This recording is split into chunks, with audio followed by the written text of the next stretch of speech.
Okay, this is CGCP 1939 by Chesthetica.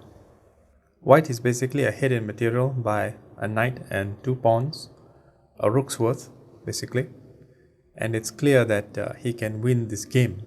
So for instance, if you were white, a good way to proceed would be knight captures rook, bishop captures rook, a rook exchange, bishop to e5, and then it's clear that white is going to win, or at least cannot lose, because black only has a king and bishop, which is insufficient to force checkmate.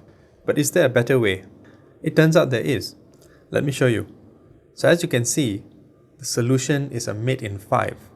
The next mate being actually 13 moves, which will be quite complicated.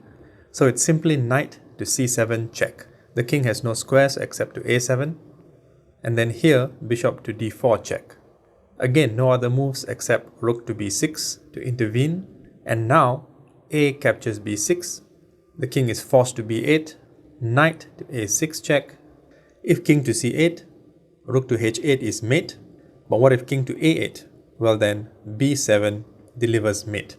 Notice how the pawn moving forward opens up the defense of a7 by the bishop on d4. Here, if the bishop were to capture the rook, white can also mate, but it takes a move longer because king to b8, and then knight to a6 check, king to a8, rook to h8, the bishop can intervene, and rook captures c8. Going back to the original position, do you think you would have seen the mate in 5 here? Probably not. As I said, most people would just capture the rook or exchange the rooks, play it safe, and force the win, which is fine, but it's not as aesthetically pleasing or even as correct as the solution. Thanks for watching.